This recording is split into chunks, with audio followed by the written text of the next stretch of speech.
Mais uma live aula beneficente. Deixa eu ver aqui se o Lucelmo já chegou hoje. Vai ser com o Dr. Lucelmo Lacerda.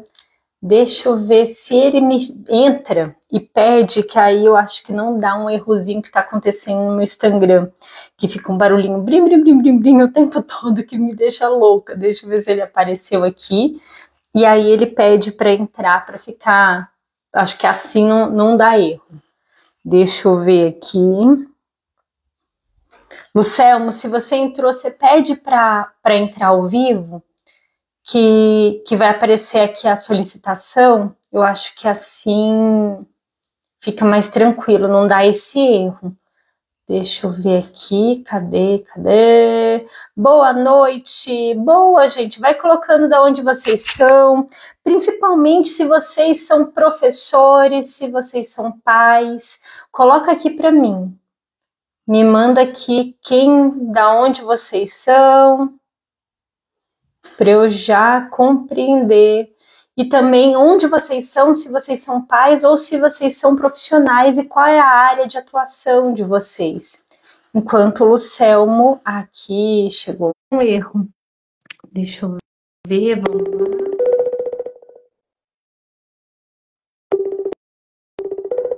Lucelmo.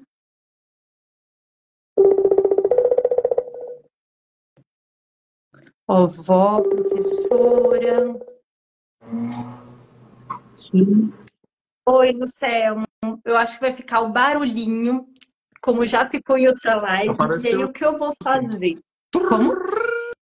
Sim, eu passei 2 horas na última live ouvindo esse barulho. Só que aqui para mim é muito alto que fica. Então, você tá perturbado também com o barulho?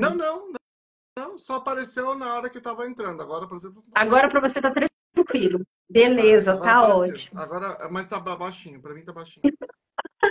Que bom que para você tá tranquilo.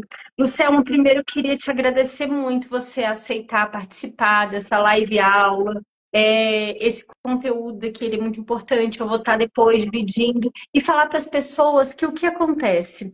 Se vocês querem mais informações de como ajudar o Rio Grande do Sul, eu estou reunindo, todas as pessoas me mandam alguma coisa que é confiável, eu procuro, e aí eu juntei uma automação aqui que basta você digitar SOS RS que vocês vão receber as informações aqui, pronto. Então, basta vocês digitarem aqui que vocês vão receber essas informações no seu direct.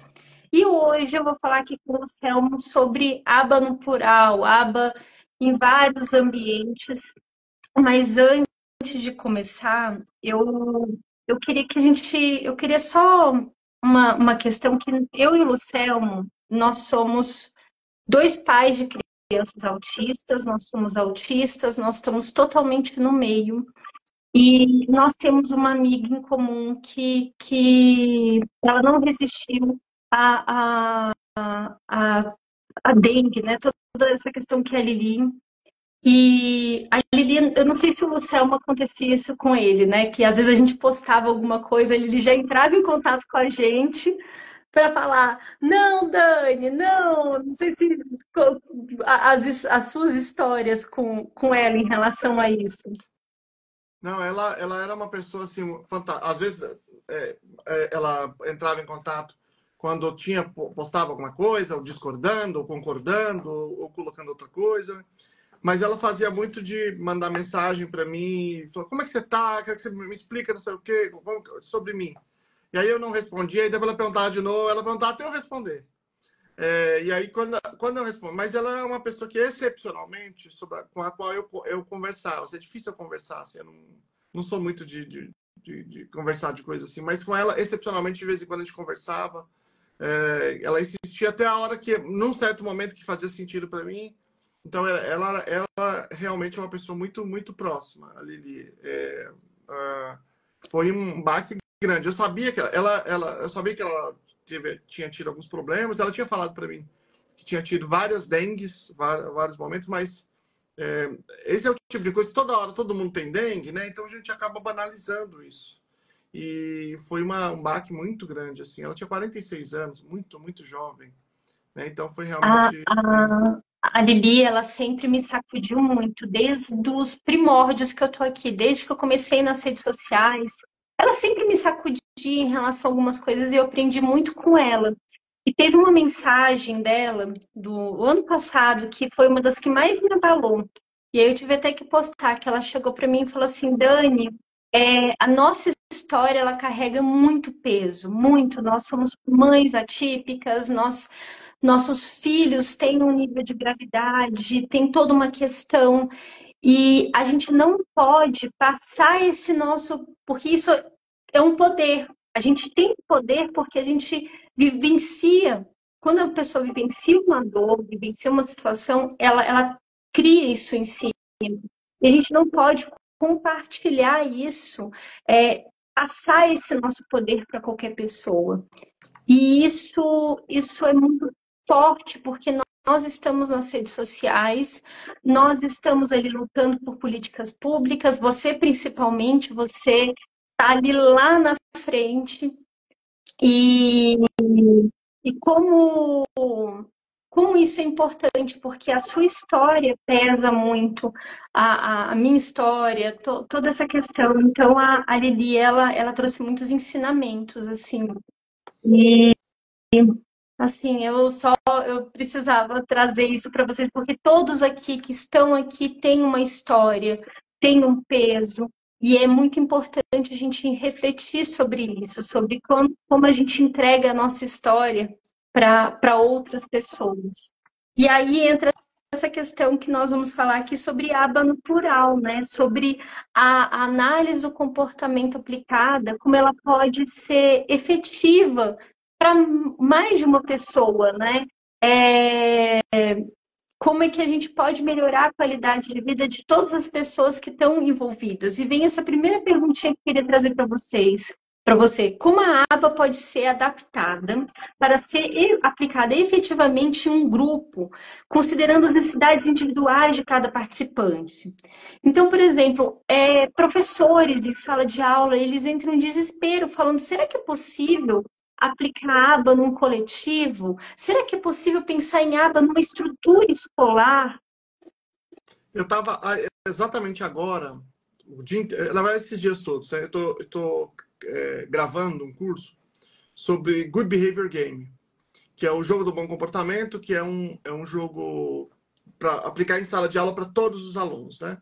Então, eu estou aqui com, sei lá, 500 PDF aberto, e aí eu estava lendo, estava com esse aqui na mão, que é o livro do Cooper, né? Lendo as definições de quais são os que a gente chama de contingências de grupo. Então, eu vou explicar assim para as pessoas entenderem um pouco antes. De um modo geral, o comportamento humano ele é individual, né? Ele segue padrões que são distintos entre diversos indivíduos, de um indivíduo para o outro.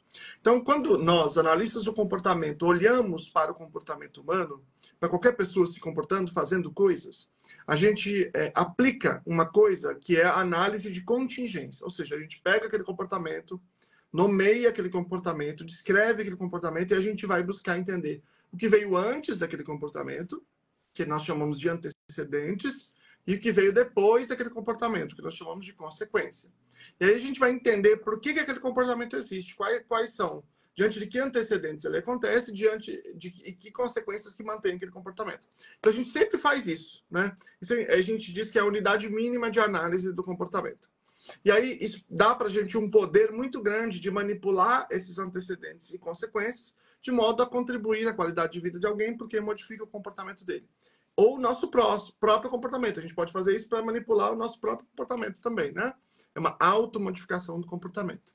Agora, quando a gente fala de certos contextos, é muito difícil você fazer esse tipo de análise individual. Por quê? Porque existe uma questão logística. Então, você imagina, não tem um professor que ele está com 30 alunos, às vezes com 40 alunos, né? Mas não importa, pode ser 10. Né? Não dá para fazer essa análise individualmente de todos os estudantes. Quando você tem um comportamento que já está num nível muito mais complexo, aí sim você precisa disso, de uma análise individual. Mas, em princípio, a gente pode pensar em arranjos que sejam coletivos. Nós chamamos isso de contingências de grupo.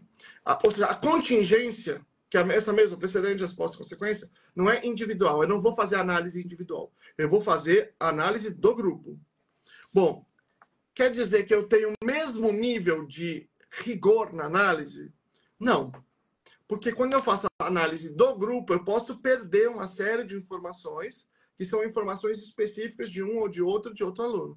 Então, eu tenho uma informação geral, que ela tem um valor, que ela tem um efeito, se eu implementar modificações nos antecedentes das consequências de uma contingência de grupo, tem um efeito bastante grande. Não é o mesmo efeito que se eu fizer isso individualmente, mas em termos logísticos, ele é muito mais fácil de ser feito, né? Porque eu implemento uma coisa e ela vale para todo mundo ali, ou para quase todo mundo. Então, existem 3 tipos de contingência de grupo. Existe uma contingência que nós chamamos de contingência independente. Né? Eu vou mostrar para vocês aqui. Ele fala de token economy, de economia de grupo. Aí você tem a independente, a dependente e a interdependente. Então, está tudo cheio de canetinha aqui. Então, a independente é quando eu crio uma contingência, a mesma contingência, ou seja, diante do mesmo antecedente, eu dou uma tarefa, por exemplo, e a consequência é a mesma. Por exemplo, se eu disser assim, na sala de aula, eu estou falando, gente, meus exemplos são sempre de sala de aula, mas não quer dizer que necessariamente está limitado a isso.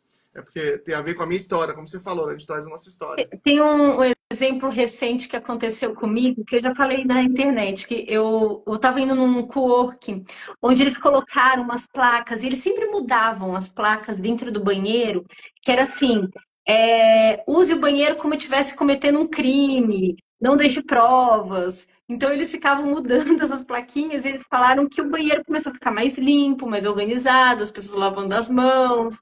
Então eu colocava foto das pessoas olhando assim, se estava lavando as mãos. É interessante. E aí, não foi desenhado para uma pessoa, foi desenhado coletivamente, mas tem um efeito individual, né? Então, você tem uma, que é, por exemplo, você disser assim, ó, para os alunos, olha, quem terminar a lição pode sair da sala. Então, é a pessoa individualmente que está se comportando e que vai ter acesso à consequência. Mas a contingência não é individual, é de grupo. Então, é possível fazer isso mais facilmente. Quem me entregar a lição pode sair. Ou quem me mostrar a lição pode sair. Né? Eu não preciso ficar olhando para o indivíduo, analisando o comportamento dele, fazendo um plano individual. Né? Isso aí tem um efeito positivo sobre a quantidade de pessoas que termina a atividade e o quanto as pessoas, de um modo geral, qual a velocidade delas, quantos terminam e qual a velocidade. Um outro exemplo, um outro tipo é a dependente. Na dependente, ela é um pouco mais complicada. Eles chamam como é que procedimento do herói também. Hero procedure. Que é o seguinte, você torna dependente a situação do grupo de uma pessoa ou de um pequeno grupo. Então você diz assim, ó, se o Lucelmo terminar, quando o Lucelmo terminar, a sala pode sair. Então eu tenho uma pessoa ou um grupo de pessoas que, se eles tiverem acesso a alguma coisa, se eles fizerem alguma coisa, todo mundo tem acesso. Por exemplo, se o Lucelmo tiver ou se alguém tiver um bom desempenho na Olimpíada, então toda a sala vai poder ir para algum lugar, ir para uma festa, por exemplo. Já aconteceu várias vezes isso, né, na escola.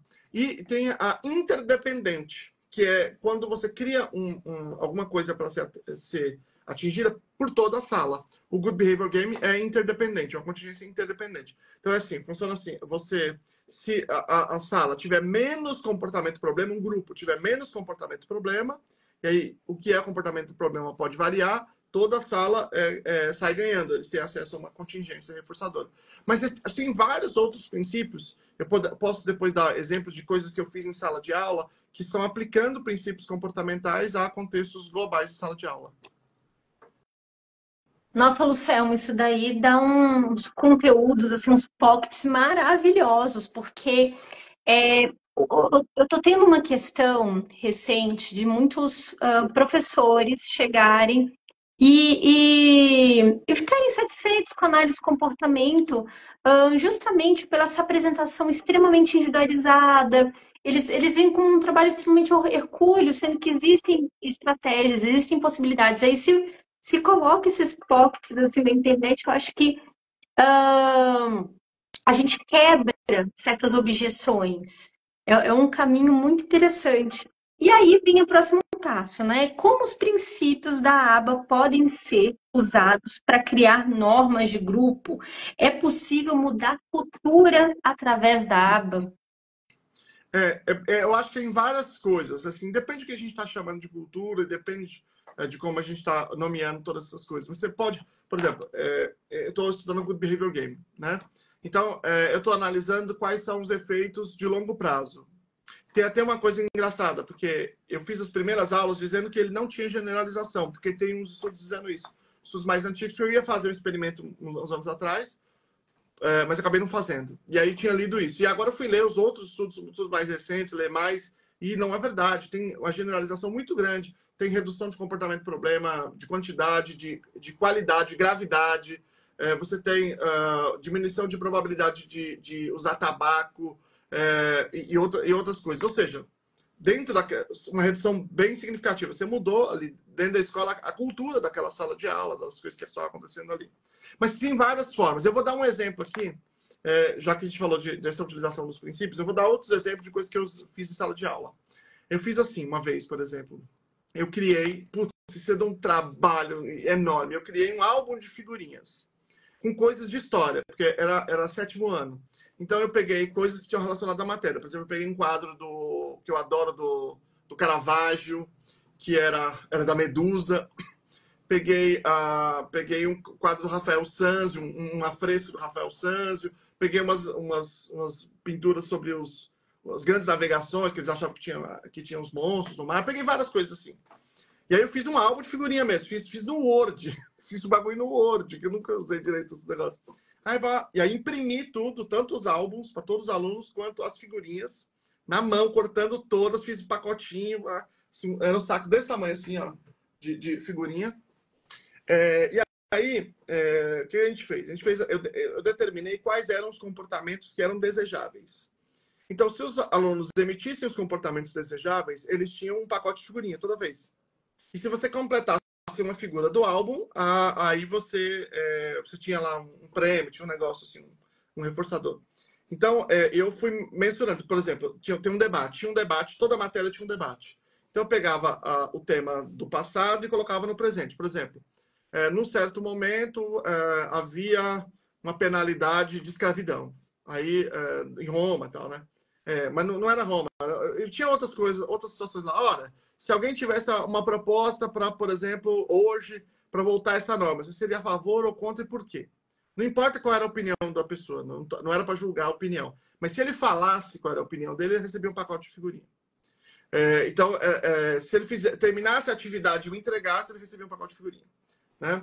E assim por diante. E aí a gente foi, ou seja, usando um reforçador em sala de aula, imediatamente após o comportamento acontecer. Porque se você faz uma atividade, quando é que você recebe a nota que é correspondente a alguma coisa que você anota lá? Por 2 meses. Então era na hora, você recebia e era uma coisa lúdica, uma coisa e tinha a ver com a matéria. Né? Eu estou até pensando em fazer um experimento do Good Behavior Game, refazer essa história do álbum de figurinha agora, em alguma cidade por aqui. Vou dar outro exemplo. Quando eu fiz esse experimento, um pouco depois, um pouco antes, eu fiz assim. Quando os alunos faziam a prova, eu criei um modelo de fazer a prova para eu conseguir corrigir imediatamente. Uma prova mais simplificada, eu fazia mais provas, e aí o aluno, quando ele terminava a prova, ele vinha até a minha mesa e eu falava, então olha aqui, eu corrigia na frente dele e entregava para ele. Então era o acesso imediato à consequência, ao invés de eu corrigir daqui 2 semanas e entregar para ele. Vou dar outro exemplo. O estudante, quando ele tinha certas circunstâncias... eu já estava fazendo isso quando eu tive o pacote de figurinha. Ele recebia o pacote de figurinha quando ele aumentava a nota dele. Então, por exemplo, um aluno podia tirar 8 numa prova e não receber o pacote de figurinha. E ele podia tirar 6 e receber. Por quê? Porque o que me importava é se ele melhorou em relação a ele mesmo. Se ele tirou 8 e tirou 8 na próxima, ele não melhorou. Ele está na mesma, tudo bem. Ele não recebe pacote de figurinha, mas está com 8. Agora, se ele tirou 4 e pulou para 6, aí ele recebe pacote de figurinha. Porque em relação a ele mesmo, ele melhorou. Então, isso faz parte do espírito da análise do comportamento, que é a gente comparar o indivíduo com ele mesmo. Só que eu não fiz um planejamento para ele. Não é aluno da educação especial. Entendeu? Eu olhei a prova, eu olhei 4 no meu diário, 6, beleza, tá aqui o pacote de figurinha, né? Então, eu faço um arranjo de grupo, mas eu não deixo de olhar para o individual. E eu não vou comparar o indivíduo com base no que o outro fez. Eu vou comparar o indivíduo com base na história dele. Então, isso, digamos assim, eu diria que é o suco principal de análise do comportamento. Outra questão, você estava me trazendo assim essa questão dos professores de forma geral, que quando um professor ele ajusta bem a sala, ele consegue melhorar essa dinâmica, alguns comportamentos que são problemáticos massifica com outro professor, né? Ele... Então, a instituição olhar esse panorama geral, peraí, com quem está aumentando, em quais momentos está aumentando, também ajuda bastante, né? A organizar. Quais estratégias da análise de comportamento aplicada são mais eficazes para promover habilidades sociais em ambiente coletivo? Tem várias estratégias que são positivas. O Good Behavior Game, por exemplo, ele tem dados interessantes, bem interessantes em relação a habilidades sociais, né? Ele favorece... Porque quando você está nesse contexto,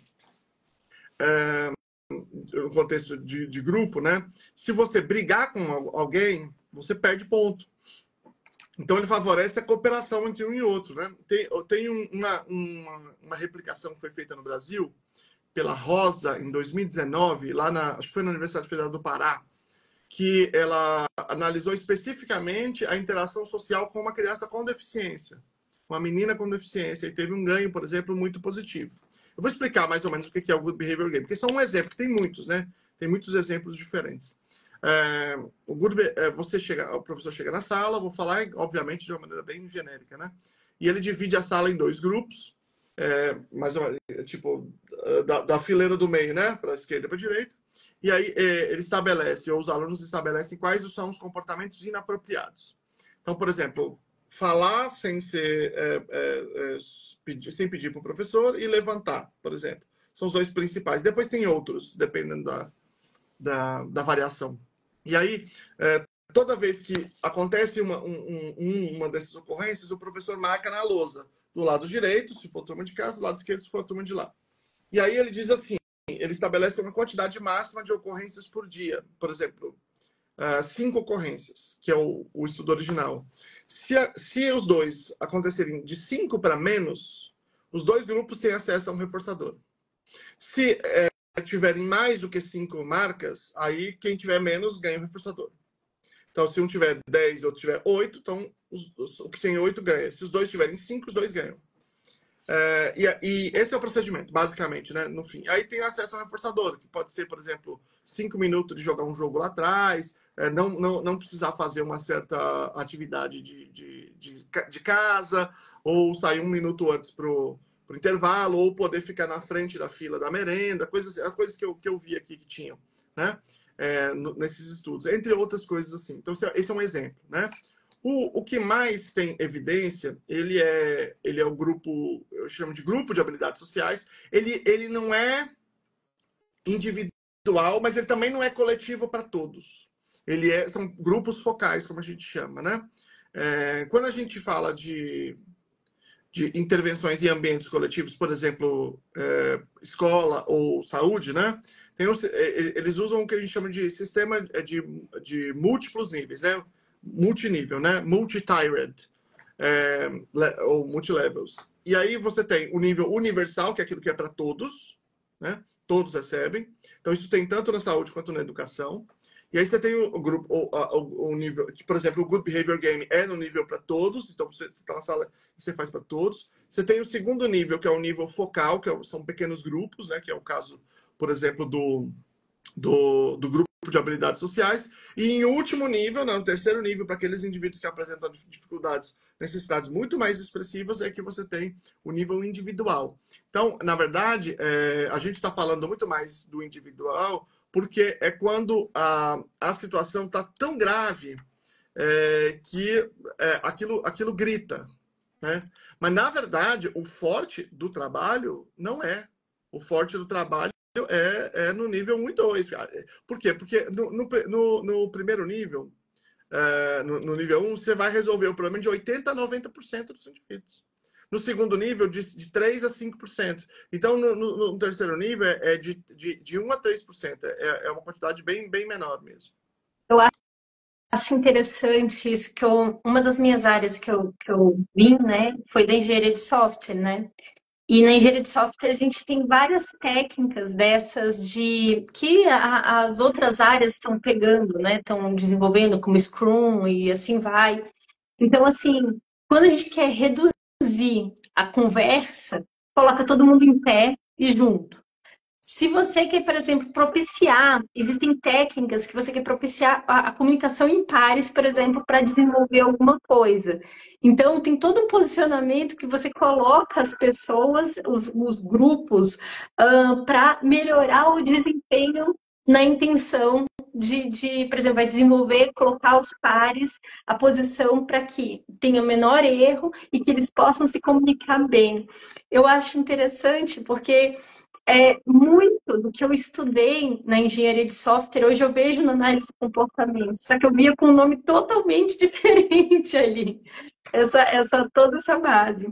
E aí eu queria saber uma questão, que essa daí é bem, você já trouxe aqui, mas como os profissionais podem medir e analisar o progresso de cada indivíduo dentro de um grupo usando as técnicas da aba? E aí pega, né?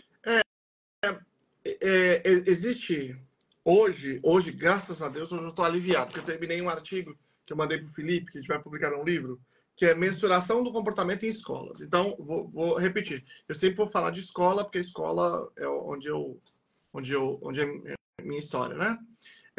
E a mensuração de comportamento, via de regra, ela é individual. Só que existem vários tipos de mensuração de comportamento. Então, o que eu estou até com um livro aqui, 2 livros aqui, que, aliás, para quem quiser saber de mensuração do comportamento, um desses 2 aqui é a chave.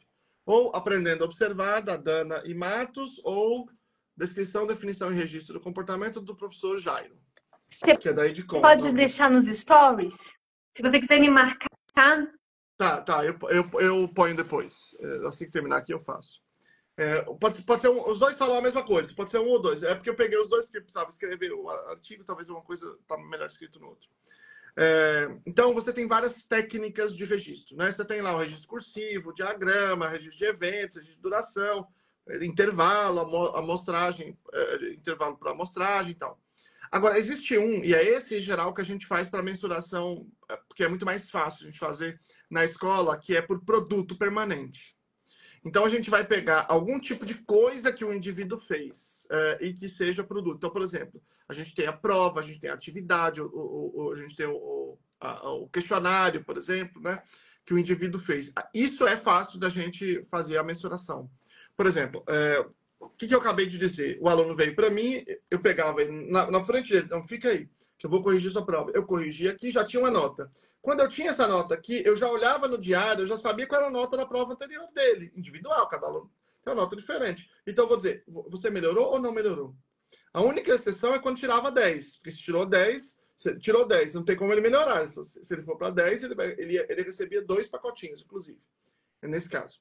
Então, quando eu olhava aqui, eu já tinha uma mensuração que é fácil de fazer, porque eu não estou olhando para o comportamento. Porque qual é o problema? É que eu tenho 30 alunos, 40 alunos. Não tem como eu olhar para um. Se eu olhar para um, eu deixo de olhar para 29. Quer dizer, eu olho para um. Mas logo em seguida eu tenho que tirar o olhar dele e olhar para o outro. Tem que tirar e olhar para o outro. Tem que tirar e olhar para o outro. Porque a gente vai rastreando os alunos, né? Vai escaneando, aliás, os alunos. Então, eu não posso fazer uma mensuração do comportamento diretamente. Eu preciso fazer do produto do comportamento. Então, eu tenho, por exemplo, o que eu fiz num certo momento? Eu peguei uma série de atividades, de questionários, e os coloquei online. Porque aí eu conseguia ter um conjunto de dados e fazer um gráfico. Era um pouco mais fácil. E aí, é claro que quando você faz isso, por exemplo, se eu for fazer um bom registro disso, eu preciso ter muitas avaliações, eu não posso ter poucas. A gente faz muito poucas avaliações. Isso é um problema, né? O ideal seria que todo final de aula a gente respondesse a um questionário. Na verdade,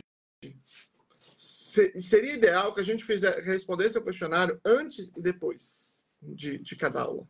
Esse seria o top, assim, o filé mignon. Como a gente tem pouca aula, principalmente no Brasil, porque o Brasil inventou uma coisa que é escola de turno, né? De manhã e de tarde, que é para ocupar o mesmo prédio 2 vezes. Isso não existe em outros lugares, né? O Brasil que inventou. Então a gente acaba tendo. Normalmente você entra tipo 7h30 na escola, vou falar, por exemplo, nos Estados Unidos, 8h30, aliás. Você entra 8h30 fica até 3h30. É assim, o normal, né? Se você pega na China, vai, sei lá, tipo, 8 ou 7 horas da manhã, vai até 9 horas da noite. Então, lá o Oriente é diferente, mas aqui normalmente é mais ou menos isso. Metade da manhã, 8h30, não é exatamente metade, né? Mas não tão cedo quanto no Brasil, até metade da tarde. Então você tem mais tempo, daria mais para fazer isso. Mas no Brasil a gente tem menos tempo. Então, digamos, que a gente fizesse depois de cada aula esse questionário. Aí a gente tem mais informação para a gente comparar. Se o indivíduo está melhorando, se ele está piorando. E aí poderia ser questionários fáceis. Eu vou dar aqui duas observações importantes sobre isso. Primeiro, eu vou fazer a sugestão de um artigo. Eu não sei exatamente qual é o título, mas ele é mais ou menos assim: estimulando ou ensinando o raciocínio para estudantes. Ele é do Júlio De Rose, esse artigo, que está no livro da Marta Hubner com a Marinotti, chamada Análise do Comportamento e Educação, Questões Recentes. É um livro de 98, eu acho. Um livro verde. Tem na internet ele. Vocês acham? E aí ele fala assim, como é que você pega uma mesma coisa e você vai testar uma habilidade do indivíduo e você vai fazer várias perguntas diferentes, como se estivesse olhando de formas diferentes para a mesma coisa, né? E aqueles princípios lá estão muito legais, muito bem escritos ali. Então, por exemplo, por que eu estou falando isso? Porque a gente tem que tomar cuidado, porque para eu fazer esse tipo de questionário, eu tenho que fazer perguntas objetivas.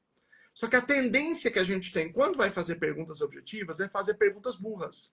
É fazer perguntas de decoreba. Quando que aconteceu tal coisa? Pá. Qual é o nome de fulano? Pá. Tudo bem. Então não é essa a ideia. Eu gosto muito, muito, muito do Gold Diamond para isso. Para sair um pouquinho. Ele é fantástico. A Ida gosta muito dele. E aí a gente vai pegar e fazer perguntas que são perguntas compreensivas, interpretativas. Só tem que tomar cuidado também de não fazer uma pergunta que tem 3 respostas. Igual essa história do Enem, você faz a pergunta sobre a música do Caetano que o Caetano erra. Não tem como justificar, não tem como defender isso, né, gente? Pelo amor de Deus. Então você tem que fazer uma pergunta que tem uma resposta, né? E que você precisa ter uma compreensão melhor para poder fazer a resposta, né? E aí, então, esse é o primeiro cuidado. O segundo cuidado que a gente tem que ter não é um cuidado exatamente, existem vários conceitos sobre avaliação, né? Um dos conceitos é a avaliação formativa. E toda avaliação, em tese, tanto melhor se ela pudesse ser também formativa, porque não é excludente. Então, por exemplo, uma coisa que eu gosto de fazer digamos que eu vou fazer uma pergunta e tem 4 alternativas. Uma está certa, 3 estão erradas. Quando eu clico e eu erro, eu tenho feedback escrito por que ela está errada. Eu gosto muito dessa estratégia porque ela permite que o indivíduo entenda, reflita aonde que ele errou e permita, então, eventualmente, se ele prestar atenção, ele melhorar e evitar esse erro no futuro. Então, se a gente tiver, por exemplo, uma boa estrutura de registros dessas atividades que a gente faz, as atividades que são questionários ou provas, a gente consegue, sem muito esforço, fazer a mensuração do comportamento acadêmico especificamente dito. Agora, se for o comportamento não acadêmico, esse não tem como a gente fazer um registro coletivo que seja efetivo.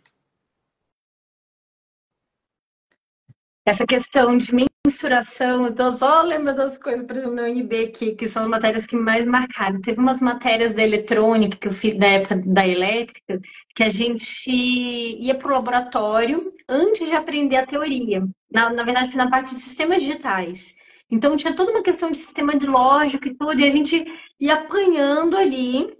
E aí, quando ia para a teoria, a gente compreendia. E aí, quando voltava, porque na próxima vez a gente voltava para o laboratório para refazer as questões, ali é o nosso produto. Porque ou funciona ou não funciona. Então, a primeira a gente dá aquela sambada para tentar entender, depois entendeu a teoria, depois volta e o negócio vai. E foi um modelo que, não sei se eles continuaram com esse modelo, mas deu muito certo. Deu tão certo que até hoje eu consigo lembrar, porque consolidou a memória, né? Porque essa é a dificuldade, que grande parte dos nossos aprendizes, né, acaba aprendendo e desaprendendo. Depois ele, pronto, o cérebro não usa mais aquilo e acabou. E Exatamente. aí, Luciano, queria trazer essa questão aqui, como os facilitadores, né, os professores, podem lidar com comportamentos disruptivos, problemáticos, interferentes, o nome que o pessoal resolver, de um ou mais membros de um grupo, sem desviar a atenção do coletivo. Ó, é muito difícil. Tem poucas estratégias que são efetivas para o professor regente. E aí depende muito de qual é o nível. Eu vou, assim, em poucas palavras, dizer assim. Quando a gente fala de comportamento problema, que a gente pode dar qualquer nome aí, existe um modelo com melhor evidência se chama PBIS, que é o Positive Behavioral Intervention and Support, que ele prevê o seguinte, que eu use estratégias universais para todos os alunos, algumas estratégias, eu vou falar de algumas delas, e isso vai resolver o problema de 80% a 90% dos alunos. Só que eu tenho aqueles que, ainda que eu faça isso, vão exigir um maior apoio. E aí entra o nível 2, que são os grupos focais. Não necessariamente grupo, em geral é grupo, mas não necessariamente. A definição é que é em grupo. E, por fim, alguns casos que não tem jeito, você vai ter que fazer uma atuação individual. Então, eu vou explicar mais ou menos como é que é o sistema. Vou dar alguns exemplos de nível universal. Nível universal, por exemplo, Good Behavior Game, que é um dos melhores, um dos que tem a evidência mais consolidada, né? O Good Behavior Game, em geral, você começa com 10 minutos e vai até 180 minutos e faz 3 vezes por semana. Então, você imagina, se você fizer 3 vezes por semana, 180 minutos, você já tem mais da metade da aula, do dia de aula, segunda, quarta e sexta. Então, vários dias. E ele tem um efeito sobre os outros dias também. Então, depois de um certo tempo, né? Então, é uma baita jogada para você reduzir. Mas esse é um dos. Vou dar outro exemplo. Você ter uma hierarquia de consequências claras daquilo que você... de comportamento de bullying, por exemplo. Então, você diz assim, hoje, numa escola, se um aluno vira um comportamento de bullying, para quem que ele denuncia? Ele não sabe, ninguém sabe. Se o professor vira um funcionário, para quem que ele fala? Ele não sabe se é com o professor, se é com o coordenador, se é com o diretor. Ninguém sabe. Porque não tem, ninguém está nem aí. Para além de ter um canal de denúncia, isso tem que ser comunicado, é óbvio, né? Tem que estar posicionado em vários momentos na escola. Tem que ter também uma hierarquia de consequências. Por exemplo, se for um bullying verbal, se for racismo, tá? Se for um bullying físico, bateu, se machucou, se foi coletivo, enfim, você tem que ter uma hierarquia de consequências para esses comportamentos. Isso bem determinado. Todo mundo precisa saber quais são essas consequências. Isso é um exemplo. Outro exemplo de práticas universais, né? Você ter palestras para todos os alunos sobre diversidade. Então, um dia a gente vai falar sobre neurodiversidade, outro dia sobre diversidade de orientação sexual e assim por diante. Diversidade racial e tal, né? Social e tal. Então, esse é um exemplo. Só que isso, veja, esse esquema das palestras não está sob controle do professor, está sob controle da direção, não do professor. A hierarquia de consequências e quem denunciar não está, em geral, sob controle do professor. Os professores podem emular, de alguma forma, isso. Eles podem, por exemplo, fazer a discussão na sala de aula, não no contexto de palestra, mas a discussão. O ideal é que estejam os pais também. Isso o professor não vai conseguir fazer. Mas ele pode falar disso, por exemplo, na reunião da escola? Pode. Mas é meio gambiarra. Ele pode determinar uma hierarquia de consequências, ele, na sala de aula? Tá. Ele pode determinar que ele é a pessoa que eles têm que denunciar? Pode. Ele pode aplicar essa hierarquia? Pode. Mas você tem um certo limite, porque tem coisas que acontecem fora do contexto de sala de aula, acontecem em outras aulas, né? Agora, o Good Behavior Game, não. Esse o professor pode implementar, esse de fato está dentro do controle dele, né? Aí já dá para você fazer. Agora, por exemplo, vou dar outros exemplos aqui. Quando eu estou em sala de aula e eu tenho um aluno que é um aluno terrível, o que o professor, em geral, faz? O professor dá um caminhão de atenção para esse aluno. Então, isso é um grande problema. né? É um grande problema.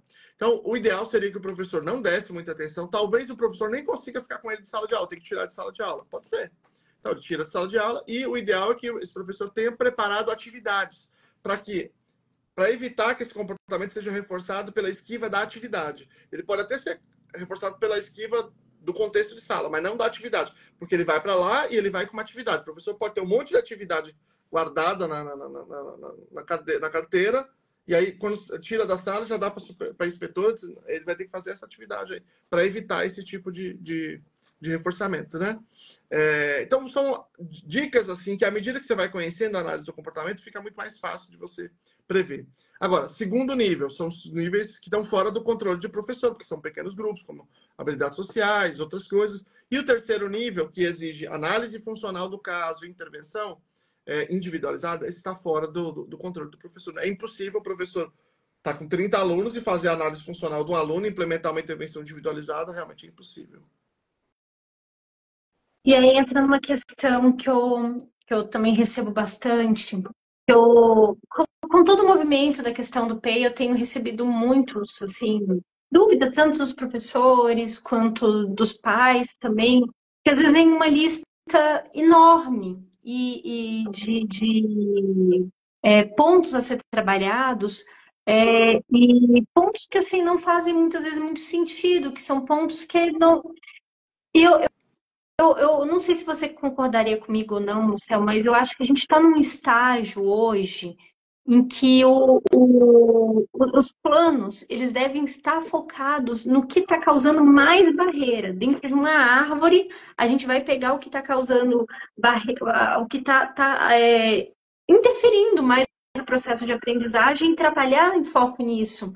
Porque essa lista de atividades está deixando completamente os professores sem chão. Eles acham que, nesse primeiro momento, que o PEI deveria ser para tudo que tem que ser trabalhado com... Claro, né, claro. Isso é um equívoco comum, né? Que eles acham que, às vezes, né, acham que o PEI é eu pegar todo o currículo da sala e eu adaptar para aquele indivíduo. Vou ter um trampo gigante. Né? Quando, na verdade, eu tenho que olhar para o indivíduo para perguntar o que é ele que ele precisa naquele momento. Então, a gente tem que colocar na frente de qualquer outra coisa a necessidade do indivíduo. E, às vezes, a necessidade é uma coisa que eu vou ensinar para ele. Eu lembro que eu sempre dou esse exemplo.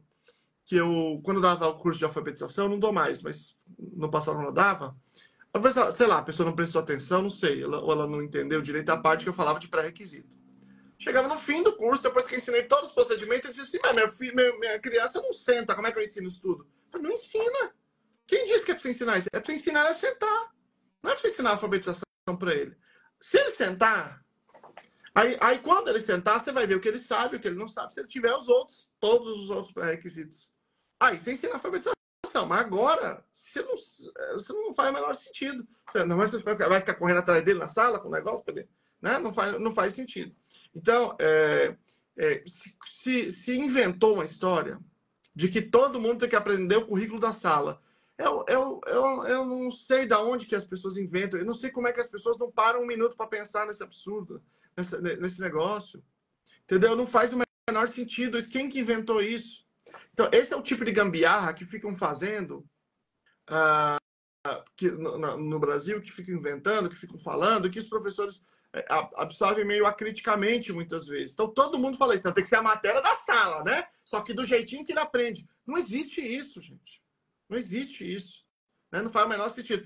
Às vezes pode ser o caso, que é só uma adaptação instrucional. Mas depende do caso concreto. Grande parte dos casos vai ter que ter uma adaptação curricular, ou seja, eu vou ter que alterar o que eu vou ensinar. Contar um caso do meu filho mesmo. Meu filho tinha muito tempo que não via um problema dele, né? E eu falo para as pessoas assim, comportamento aprendido é aprendido, né? Ele uma hora pode voltar, é um menor custo de resposta, um comportamento problemático, ele pode voltar. Então, teve uma situação, mudou todo o esquema da sala e tudo, e retornou esse comportamento. Aí a professora preocupada com as habilidades para ensinar, várias questões, eu falei, não, vamos focar nisso. Vamos focar para a gente reduzir esse comportamento, ele se ambientar bem, E aí, depois que isso acontecer, a gente vai pensar no próximo passo, e ela é super parceira e tudo, focou nisso, o comportamento assim, maravilhoso, tá? Aí, passo a passo, a gente vai focando no que é mais urgente no momento. É, por exemplo, tem crianças que um dos comportamentos, isso daí eu já peguei assim, criança autista nível 1 de suporte, que tem escapes, já está mais maiorzinho e ainda tem escapes por uma maturação neurológica totalmente diferente. E às vezes esse daí vai ser um dos trabalhos, um dos focos, porque esses escapes podem gerar bullying, podem gerar várias questões envolvidas. Então é o que está causando mais transtorno ali que o professor vai. Por exemplo, a questão que você está falando sobre alfabetização. Vamos lá. Pega uma criança, vai ali. Um instrumento que eu vejo que a gente fala tanto em cursos e tudo, mas é pouco usado na prática, é o tal da análise de tarefa, que pela análise de tarefa você vai entender quais as barreiras que estão acontecendo, quais são os pré-requisitos que necessita para desenvolver. E aí você pega um aprendiz que tem um todo troncho, né? Fica aquela posição, ele não, ele talvez tenha uma hipotonia. Então, disso tem que ser trabalhado. Você vai enxergar esses pré-requisitos. Ele não tem uma performance visual adequada porque ele fica com o corpo assim, né? Ele não consegue enxergar e aí não consegue fazer cópia direito, não consegue nem ouvir direito a professora, muito menos vê-la, né? Então, se eu acho que assim, se os professores eles primeiro se libertarem um pouco disso, focarem no que está causando mais barreira, e para entender o que está causando mais barreira, é justamente fazer essa avaliação. E outra, Luciano, que está me preocupando também, é essa busca por instrumentos de avaliação e necessariamente passar todos por um instrumento só e dessa totalidade, sabe? Buscar assim, não, vamos aqui, qual é o instrumento que você mais gosta? Não sei se você recebe muito essa pergunta também. Eu recebo muito essa pergunta e o ideal, esse é o problema dessas questões que a gente está falando de adaptação, de construção de uma cultura, né? O ideal é que a gente olhasse para o indivíduo e entendesse qual é o instrumento que endereça aquelas habilidades que ele está precisando. Mas nem sempre isso é possível, né? Principalmente se a gente pensar que na educação se entende equivocadamente que protocolo é coisa da saúde. Não sei de onde saiu isso também. Porque eles construíram primeiro essa cultura, né? E aí, praticamente ninguém usa. As pessoas acham que é um problema, que não pode usar e tal.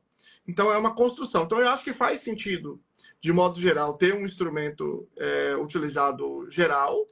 E aí, depois, à medida que ele for dominado, que as pessoas chegarem aplicarem, perceberem que ele não é suficiente, que ele não resolve todos os problemas, aí então é mais sentirem confiança, conseguirem fazer planos educacionais individualizados com eles, aí sim eles passarem para outros. Então, quando as crianças são pequenas, em geral, eu acho que faz mais sentido para as escolas aprenderem a utilizar o Portage, o inventário Portage operacionalizado, porque ele é de fácil acesso, ele tem muita pesquisa em português, ele é fácil de fazer, a linguagem é uma linguagem menos analítico-comportamental, né?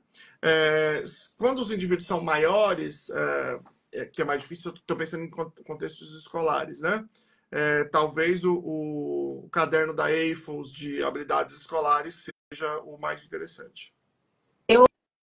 Eu fiquei encantada. Eu conheci esse fim de semana a Amanda Bueno, né? Que ela está traduzindo Essential for Living. Sim, que Tô é muito bom. Que é excelente para casos severos, né? Ele é bom para casos muito severos, ele de longe é o melhor. muito, muito interessante. Luciano, eu queria agradecer demais todas a contribuição que você trouxe. Essa live vai ficar salva. Se vocês quiserem depois saber como pode fazer alguma doação, entender como é que está o contexto no Sul, eu deixei uma automação aqui que lista ali postos de doação. Se não tiver, você, ai, Dani, não tem da minha cidade, eu sei um posto que está tendo aqui. Aí você me manda que eu vou adicionar ali também esse posto de doação. Você me manda bonitinho onde fica. E também, para quem é de Brasília, eu fiquei sabendo semana passada que o Hospital das Forças Armadas está coletando também. Então, vamos se ajudar.